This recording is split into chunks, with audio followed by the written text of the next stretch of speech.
Mari saudara-saudara sekalian, kita akan memulai ibadah kita dalam peringatan Hari Jumat Agung Kematian Tuhan Yesus. Kita bersama-sama menaikkan pujian, hanya dekat Allah saja aku tenang.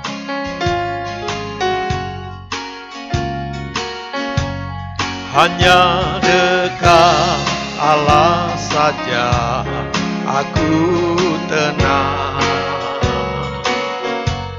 daripada nyala keselamatanku. Hanya Dia gunung batuku, hanya Dia kota bentengku. Aku tidak akan goyah selama-lamanya. Hanya dekat Allah saja aku tenang, daripada nyala keselamatanku. Hanya Dia gunung batuku, hanya Dia kota bentengku. Aku tidak akan goyah selama-lamanya. Hanyalah kasih karunia-Nya mendapat keselamatan. Hanyalah kasih karunia-Nya ku mendapat keselamatan. Dia rebut hidupku dari kuasa maut. Dengan darah-Nya yang mahal, Yesus telah menebusku, membawaku kepada kehidupan.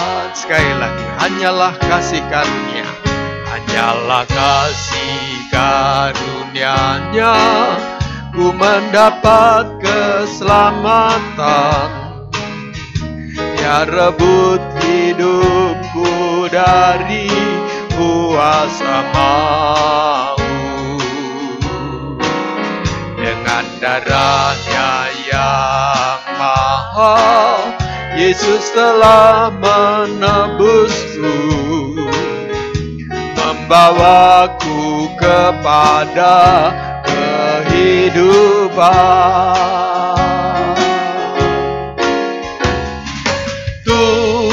Tuhanlah penebusku,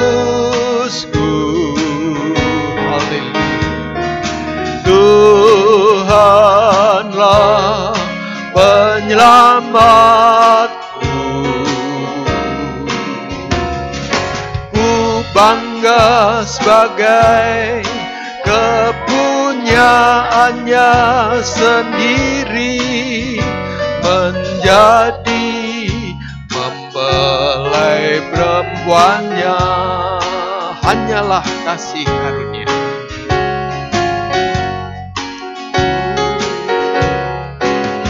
hanyalah kasih karunia-Nya ku mendapat keselamatan.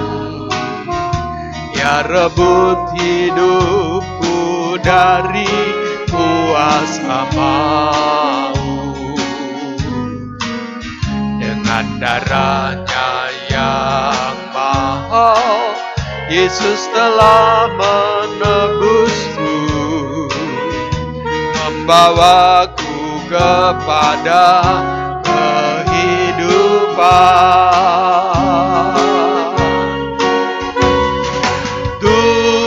Tuhanlah penebusku, Tuhanlah penyelamatku.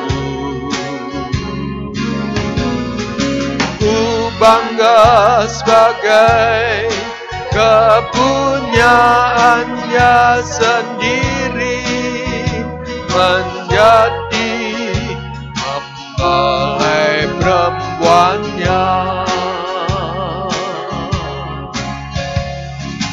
Tuhanlah penebusku,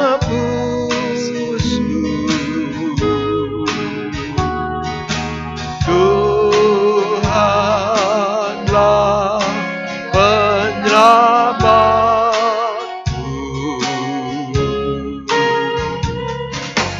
Ku bangga sebagai kepunyaannya sendiri, menjadi mempelai perempuannya. Menjadi mempelai perempuannya.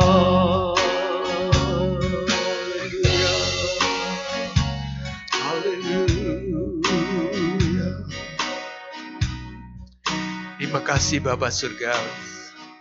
Kami mohon urapan Tuhan, supaya firman Tuhan memberkati kami, dan mempersiapkan hidup kami untuk bersekutu dengan Tuhan selanjutnya, dengan perjamuan kudus, yaitu tubuh dan darah Kristus. Kami mohon hikmat dan urapan Tuhan, sehingga kami hamba-Mu diurapi Tuhan, juga seluruh sidang jemaat-Mu meskipun berjauhan di rumah mereka masing-masing. Tuhan memelihara dan memberkati. Tuhan menjamah setiap orang dengan kuasa firman Tuhan, dan Engkau bersekutu dengan kami semuanya Tuhan, di dalam urapan kuasa Roh Kudus. Kami mohon kekuatan kuasa urapan Tuhan menghancurkan segala pekerjaan kuasa setan iblis yang mengganggu dalam ibadah kami ini, supaya firman Tuhan boleh memberkati dan kami terima dengan segenap hati kami. Di dalam nama Tuhan kami Yesus Kristus kekasih kami panjatkan syukur dan doa ini. Mari kita semua yang percaya katakan amin. Mari kita semua mempersiapkan hati untuk terbuka bagi firman Tuhan. Kita akan baca firman Tuhan di dalam Mazmur pasal 62 ayat 2 sampai ayat yang ketiga. Demikian firman Tuhan. Hanya dekat Allah saja aku tenang, daripadanyalah keselamatanku. Hanya dialah gunung batuku dan keselamatanku, kota bentengku, aku tidak akan goyah. Saudara, ini adalah kebenaran Tuhan.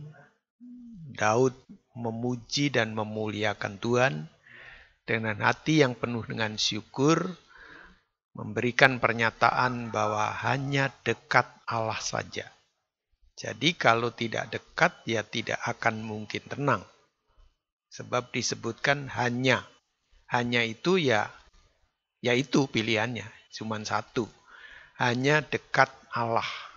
Nah, kedekatan ini sudah dibuat oleh Tuhan dari korbannya Tuhan Yesus di atas kayu salib. Ya, jadi korbannya Kristus itu membuat kita yang jauh menjadi dekat. Ya, itu ditulis di dalam Efesus pasal yang kedua. Ya, kita akan buka, saudara baca di dalam Efesus pasal yang kedua. Ya. Efesus pasal yang kedua, ya, ayat yang ke-13. Tetapi sekarang di dalam Kristus Yesus kamu yang dahulu jauh sudah menjadi dekat oleh darah Kristus. Jadi dulu kita jauh karena dosa. Dan dosa itu memisahkan manusia dari hadirat Tuhan. Dan dosa itu menghantar manusia kepada maut dan kematian untuk selama-lamanya. Tetapi karena korbannya Kristus, maka kita bukan hanya ditebus dan diampuni, tapi kita mendapat kesempatan untuk dekat dengan Allah. Dan dekatnya dengan Tuhan ini yang akan membuat kita menjadi tenang sekalipun ada badai. Pada saat-saat ini adalah masa yang penuh dengan kegelisahan, ketakutan karena badai corona yang masih merajalela, bahkan korbannya terus bertambah. Tetapi kita bersyukur dari firman Tuhan, kita mendapatkan satu kepastian bahwa saudara dan saya adalah orang-orang yang sudah ditebus menjadi milik Tuhan.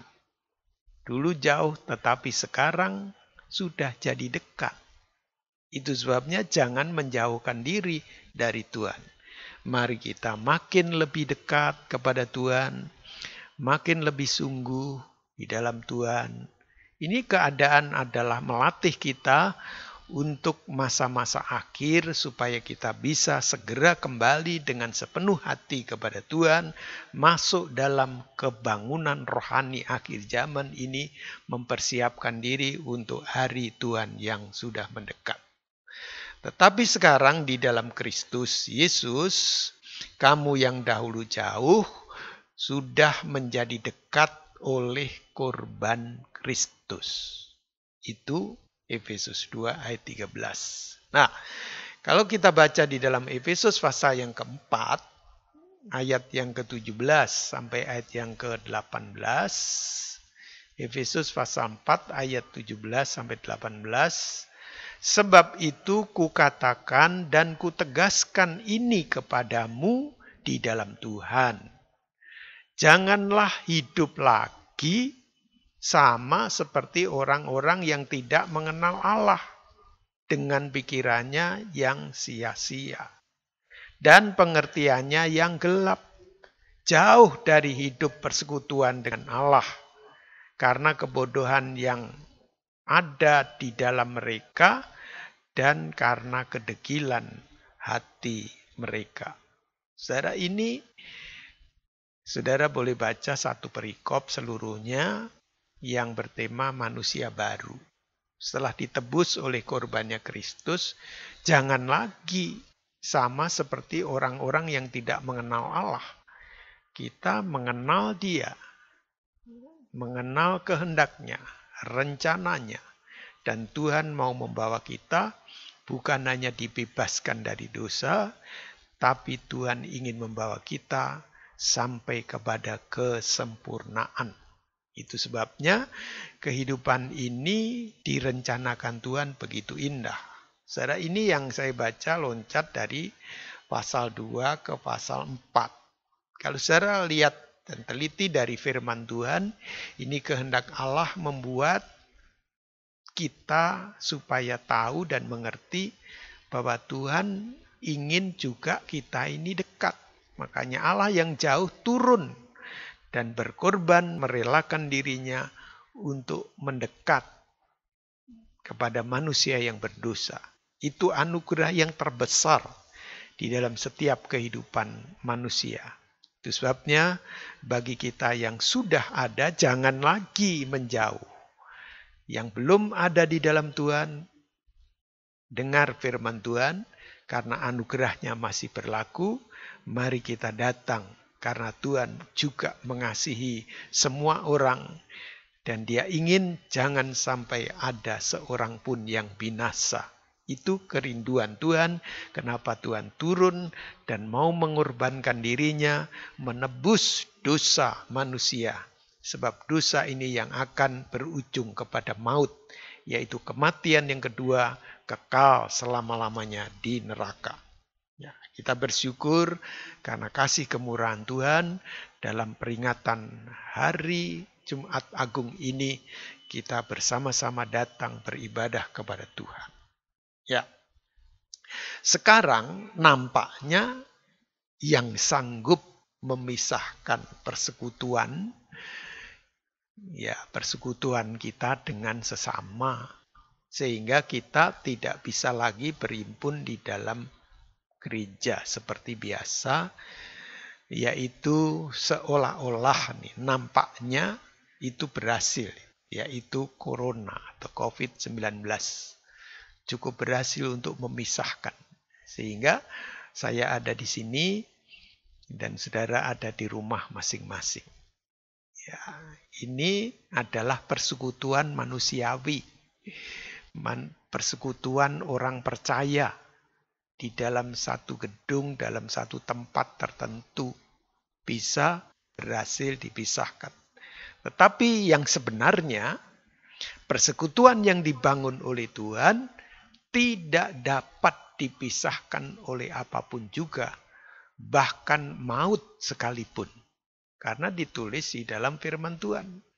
Di dalam Injil Matius pasal 16, maka barang siapa yang percaya, seperti pengakuan Petrus, maka Tuhan berkata, di atas batu karang ini, aku membangunkan jemaatku, dan alam maut tidak dapat menguasainya. Nah, jadi sesuai dengan firman Tuhan yang kita dengar hari ini, yaitu di Mazmur 62 ayat 2 dan 3, itu sebabnya hati seorang yang sudah melekat kepada Tuhan, paham terhadap korbannya Kristus, maka dia akan mendekat dan lebih mendekat. Karena masa dan keadaan seperti sekarang ini saya yakin adalah peringatan menjelang hari kedatangan Tuhan. Ya, kita bersyukur sore hari ini kita bisa bersama-sama mendengar firman Tuhan.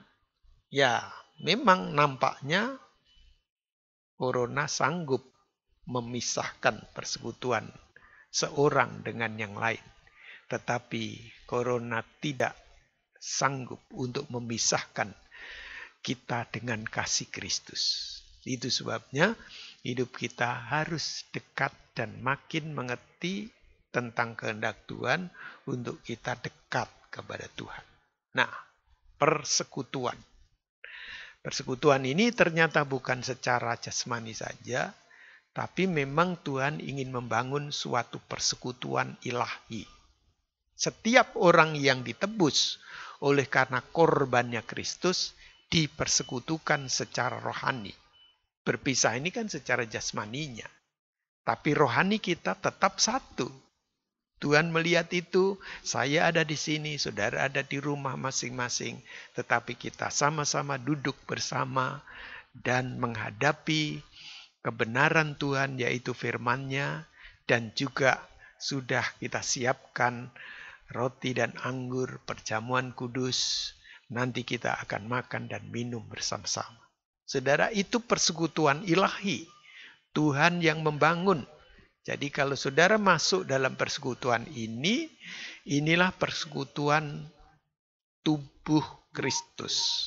Makanya persekutuan itu bukan persekutuan gerejawi kumpul dengan orang, tetapi persekutuan yang diinginkan Tuhan lebih dari itu adalah persekutuan rohani, persekutuan tubuh Kristus.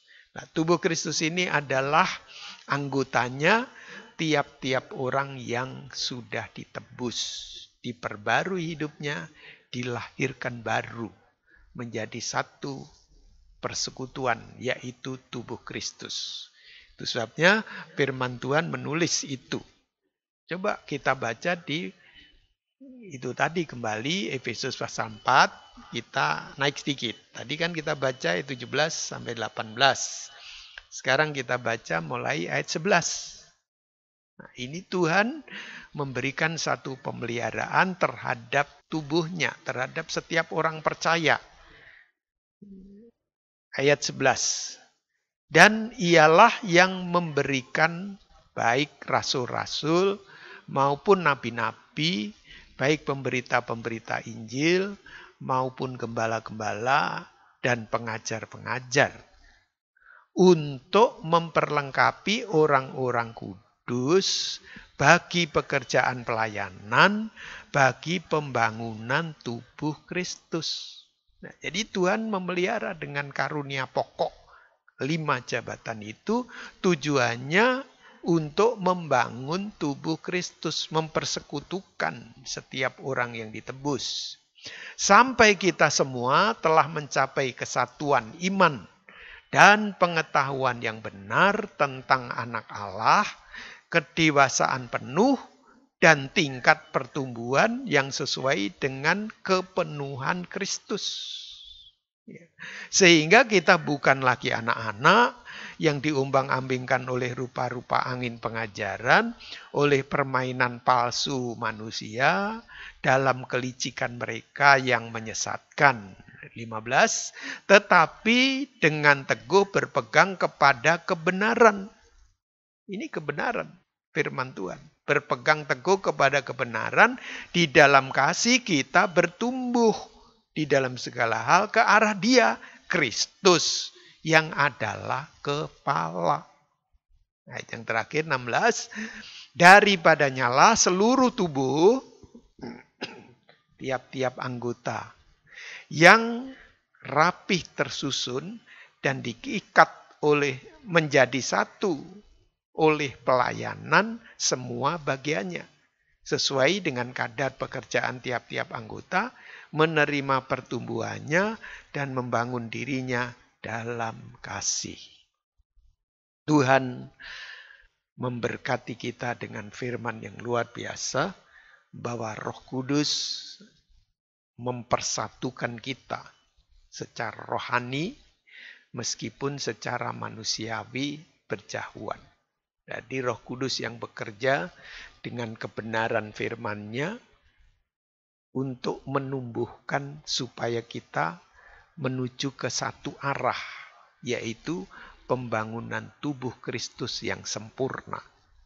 Nah, ini yang diinginkan oleh Tuhan, yang disebut oleh kitab Wahyu, itu adalah persekutuan tubuh Kristus ialah mempelai perempuan Tuhan. Ini dibangun, itu kesempurnaan. Tidak ada tangan manusia yang bisa melakukan itu, hanya Tuhan yang bekerja melewati orang-orang yang ditetapkan oleh Tuhan dan dilengkapi dengan karunia-karunia ini untuk membangun tubuh Kristus. Yaitu yang ditulis di Efesus 4 ayat 11 sampai 16. Itu sebabnya ayat 17 tadi, jangan lagi kita hidup seperti orang yang tidak mengenal Allah dengan pikirannya yang sia-sia.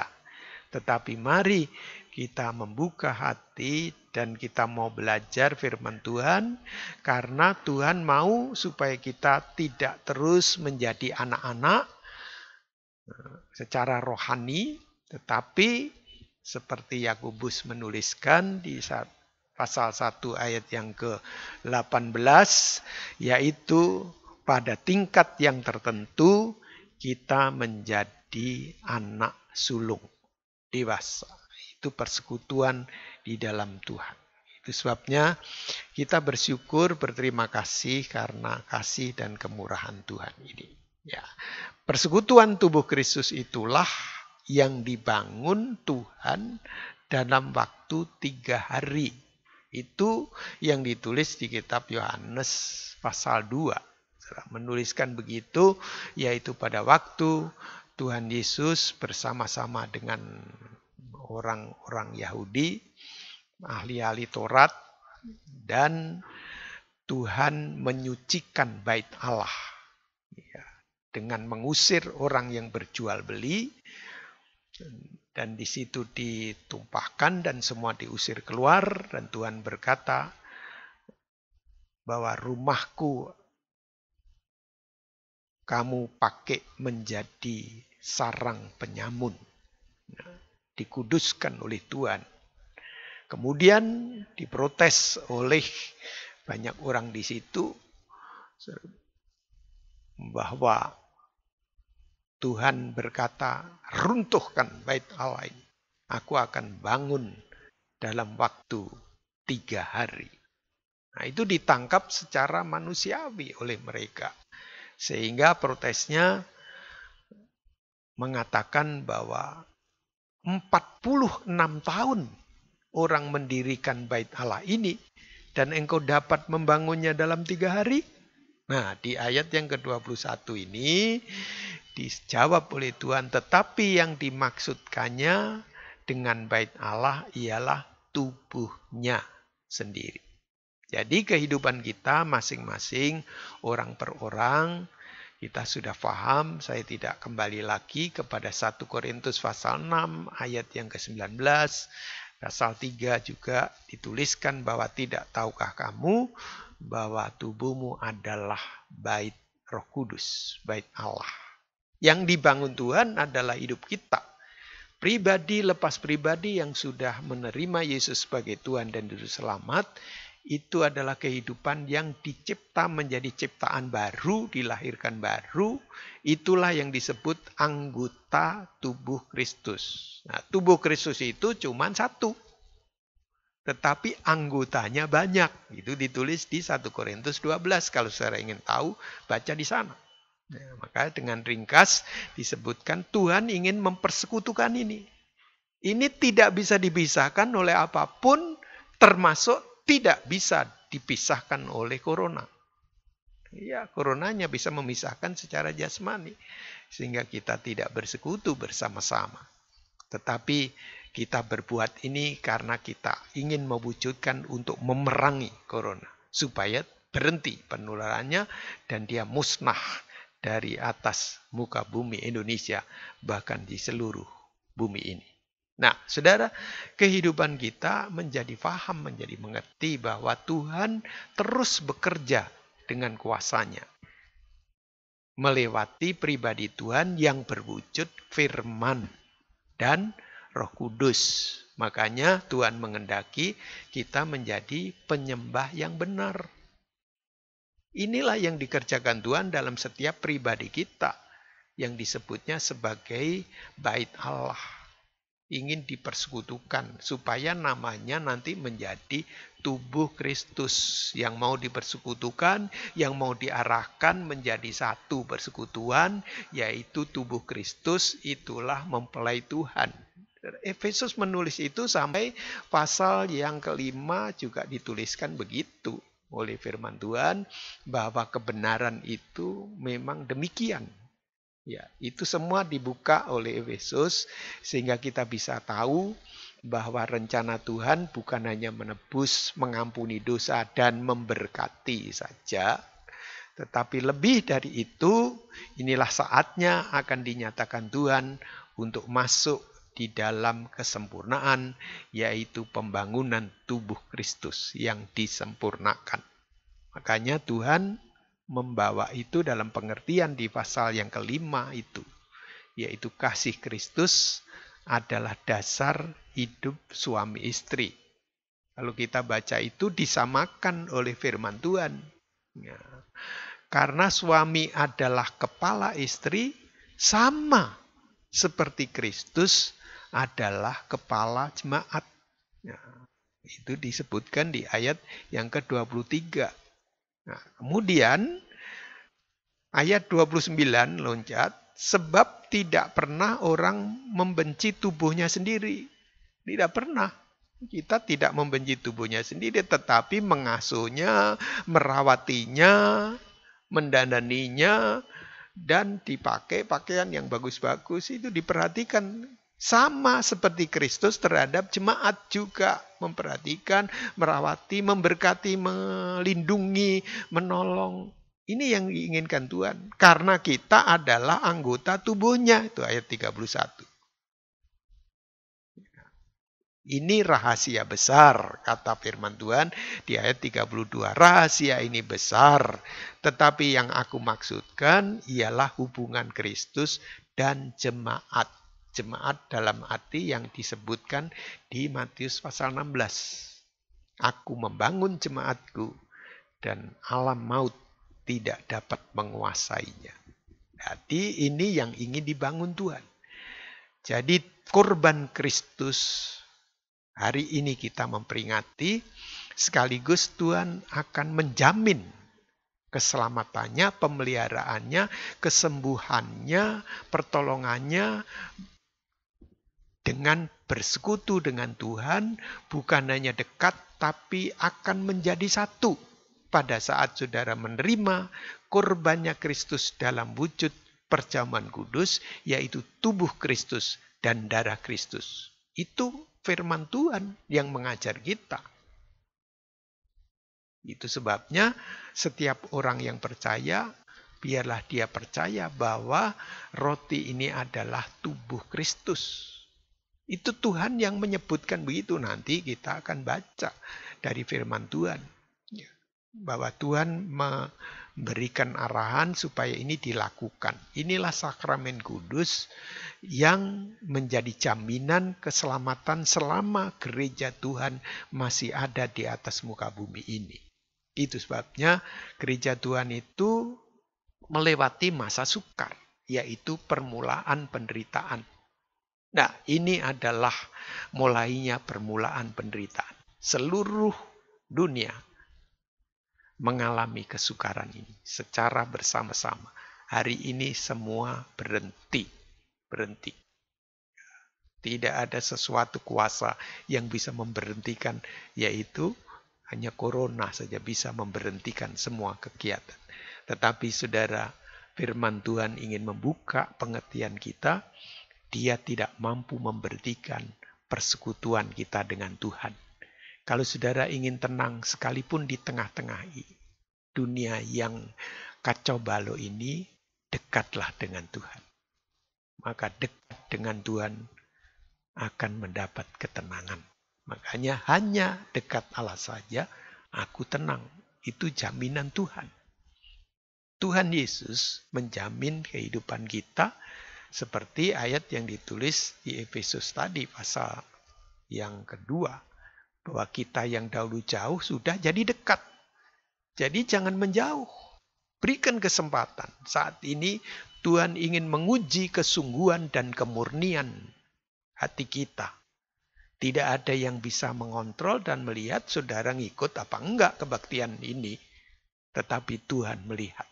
Meskipun kita berjauhan, tapi niat kita sama bahwa kita ingin dipersekutukan. Nah, duduk bersama.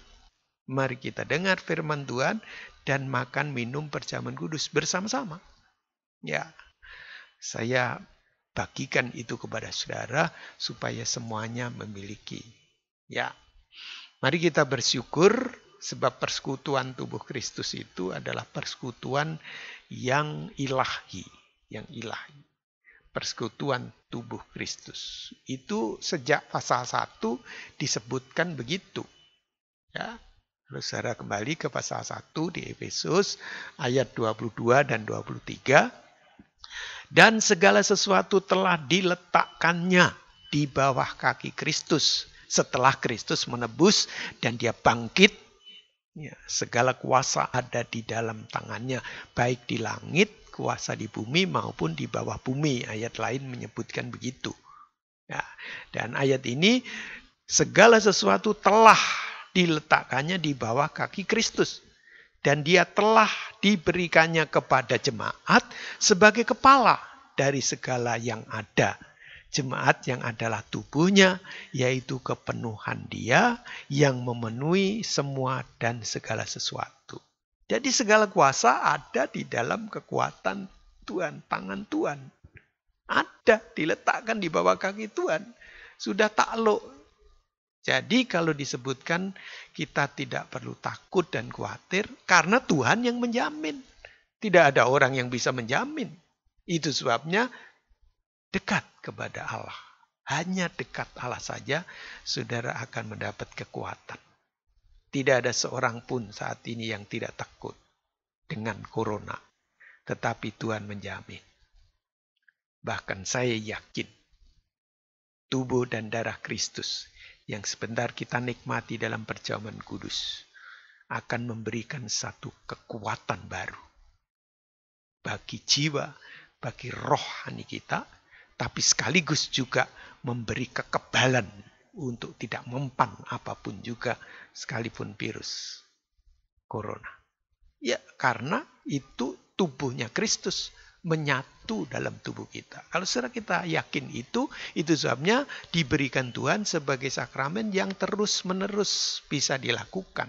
Seberapa banyak kali kamu melakukannya, yaitu perjamuan kudus, kamu memperingati kematian Tuhan sampai Ia datang nanti.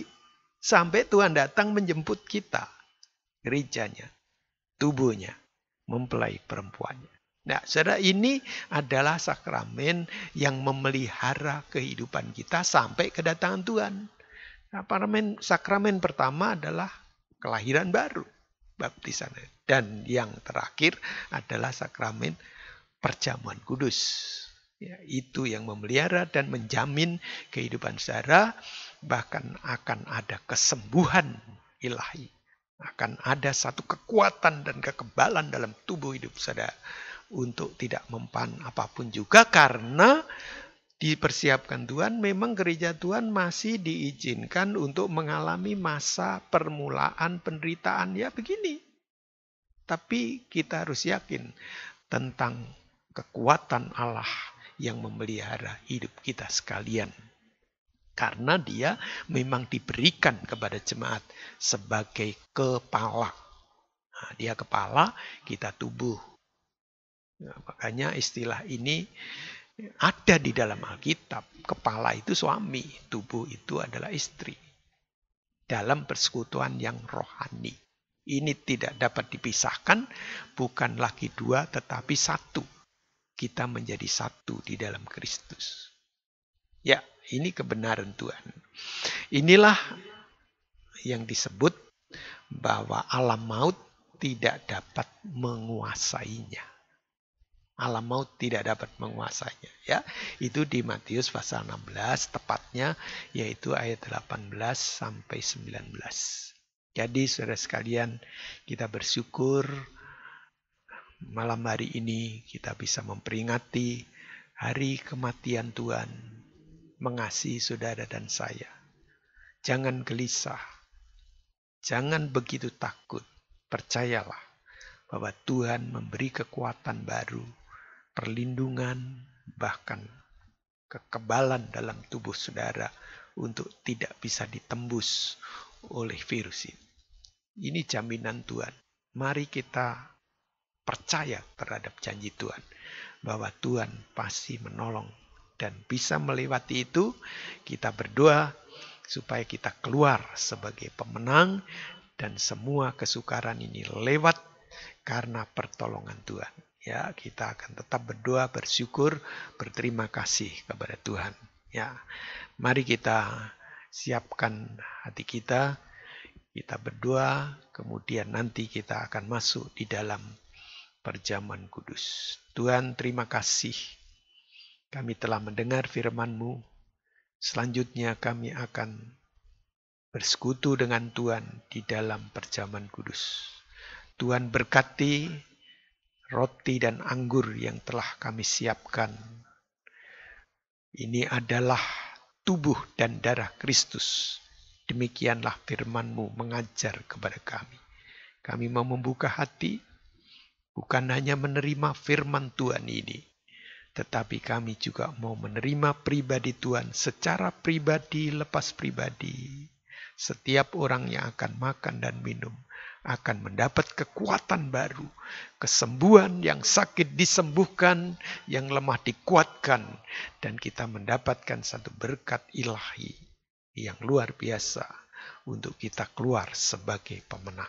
Terima kasih Tuhan, kami ucap syukur atas berkat Tuhan malam hari ini. Di dalam nama Tuhan kami Yesus Kristus kekasih kami panjatkan syukur dan doa ini. Mari kita semua yang percaya katakan amin.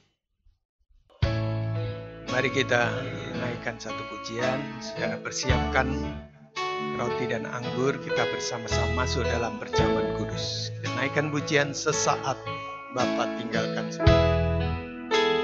Sesaat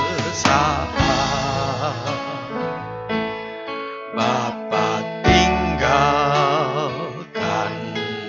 sendiri,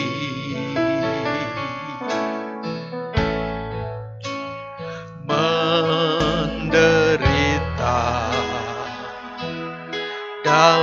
siksa karena dosa.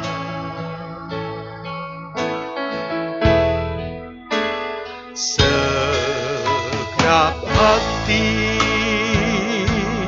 segenap kasih rela Dia beri.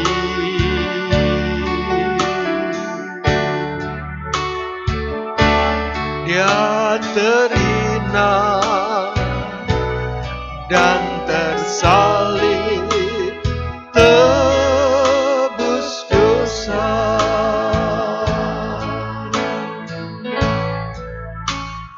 Golgota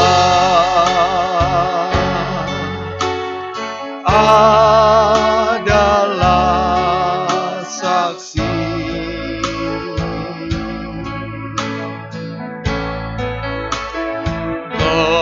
Golgota,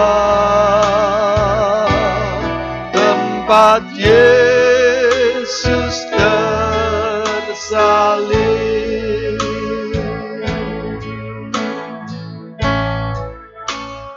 Di Golgota kasih-Nya telah terbukti.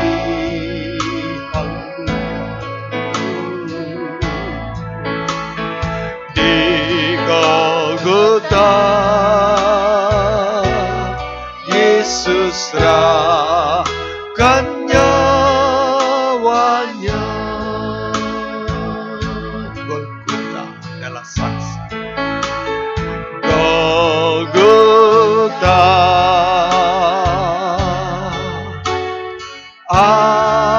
adalah saksi.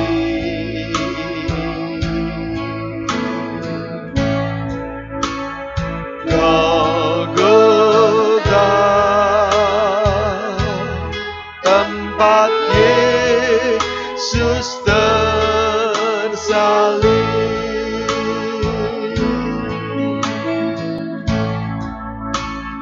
Di Golgota kasih-Nya telah terbukti.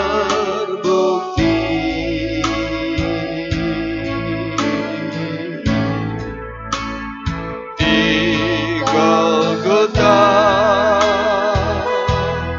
Yesus serahkan nyawanya. Angkatlah roti dengan tangan kanan saudara.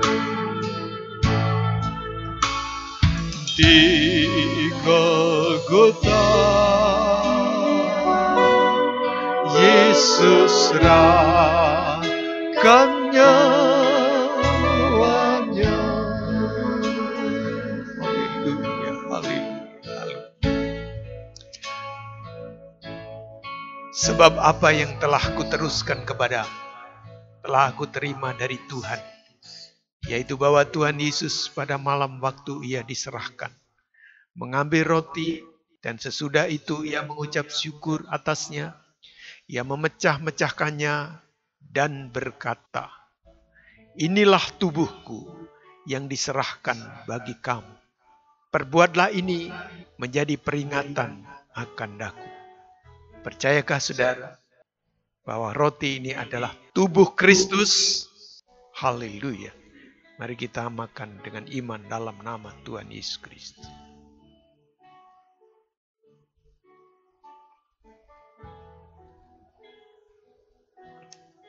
Haleluya. Haleluya. Terima kasih Tuhan Yesus. Angkatlah cawan dengan tangan kanan saudara. Haleluya. Demikianlah juga Ia mengambil cawan.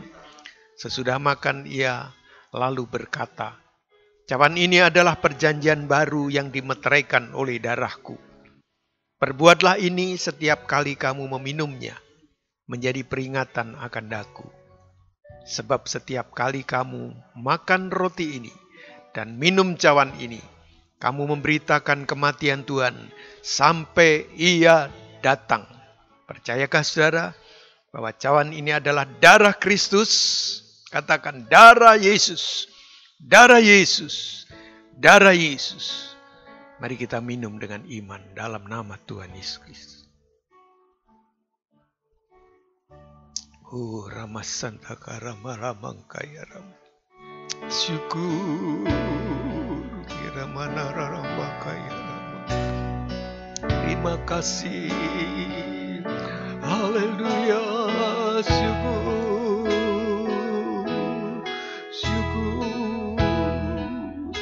Terima kasih. Tubuhmu bersatu dengan tubuh kami, darahmu bersatu dengan hidup kami. Mendapat kehangatan dan kekuatan yang baru dari Tuhan. Itulah jaminan keselamatan dari Tuhan atas hidup kami. Dipelihara Tuhan di dalam masa sukar, masa bencana. Tuhan, Engkau melepaskan dan menjauhkan kami dari semua kutuk, semua sampar, semua penyakit, semua virus. Dalam nama Tuhan Yesus, Engkau memberkati setiap anak-anak-Mu Tuhan. Engkau meneguhkan kami, Engkau menjamin keselamatan di hidup kami. Terima kasih Tuhan, Engkau baik bagi kami. Tuhan, kami percaya jamahan Tuhan atas hidup kami lewat perjamuan kudus. Dan kami disembuhkan, kami dikuatkan, kami dihiburkan. Terima kasih untuk berkat Tuhan malam hari ini. Segala kemuliaan hanya bagi Tuhan. Haleluya.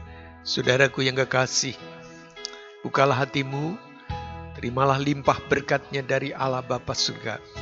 Kasih sayangnya dari Tuhan kita Yesus Kristus.